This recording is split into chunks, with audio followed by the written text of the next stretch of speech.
Alors, deux articles concernant Red Bull et Honda, donc le départ de Honda. Faisons le point un petit peu. Chez Renault, on a pris acte de la décision de Honda de quitter la F1 à la fin de la saison 2021, une décision qui impacte directement le constructeur français, puisqu'il ne motorisera plus qu'une seule équipe à partir de l'an prochain, McLaren passant chez Mercedes. En effet, les règles de la FIA peuvent obliger un motoriste, celui qui a le moins de clients, à fournir une équipe qui se retrouverait sans moteur. Les règles sportives indiquent même que chaque motoriste doit fournir au moins 3 équipes avant de ne plus être considéré comme la roue de secours.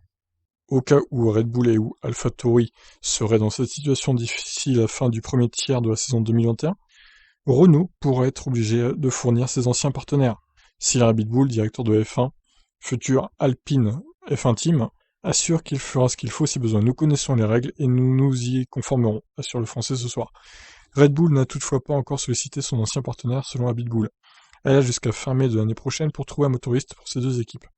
Je pense que cela ne sera que vers le dernier moment que les choses devront être discutées si Red Bull échoue à trouver une solution. J'espère vraiment que nous ne serons pas dans cette situation. Mais quand vous participez à un sport, vous devez accepter les obligations qui vont avec. En ce qui nous concerne, cela fait partie des règles sportives et nous nous y plierons, c'est nécessaire. Ouais, donc à mon avis, Abiteboul, il se sentira vraiment obligé de le faire, mais ce sera pas de gaieté de cœur que ça sera fait, hein, que Renault reviendra avec Red Bull et AlphaTauri. Donc un autre article, Red Bull a-t-elle les ressources pour développer un moteur V6? Et apparemment, c'est le cas, de zéro en reprenant celui d'Honda. C'est une des hypothèses que Red Bull peut envisager pour 2022 et après développer son propre moteur hybride afin de ne pas dépendre d'autres constructeurs. Après l'annonce du retrait de la F1 de Honda, à la fin de l'année prochaine, les équipes de Dieter Matesic doivent trouver une solution pour propulser leur 4 monoplaces. Ralf Schumacher estime qu'un programme moteur géré par Red Bull aurait du sens. Ils ont certainement la capacité et les ressources pour ça, indique l'ancien pilote de F1 aujourd'hui consultant pour la télévision allemande Sky. D'un point de vue financier, ce ne sera pas un problème. Ils peuvent repartir de zéro ou en se mettant d'accord avec Honda.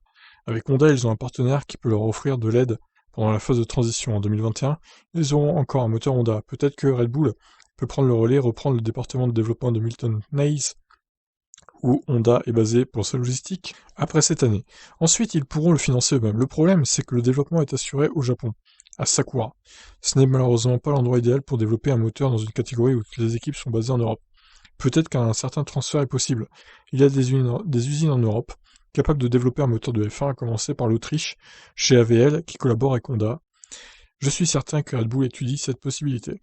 De toute façon, ils n'ont pas 36 solutions chez Red Bull. Soit ils reprennent une copie du moteur Honda rebadgé Tiger ou je ne sais quoi, comme ils avaient fait avec Renault à un moment, soit ils repartent chez Renault directement, même si à Pitbull il ferait la gueule, je pense, ou soit directement ils prennent un autre motoriste inconnu encore qui n'est pas encore un F1, je ne sais pas, par exemple un motoriste du groupe Volkswagen, par exemple, vu que Red Bull est autrichien, ça pourrait aider.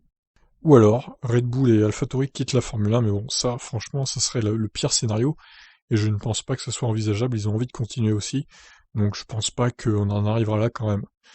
Donc franchement, tout est ouvert là, je ne saurais pas prédire à quelle situation, quelle solution ils vont choisir hein, chez Red Bull et AlphaTauri pour le coup.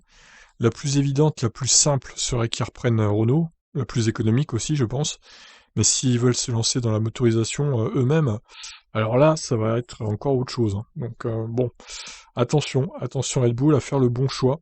Ça va être important pour les années qui viennent.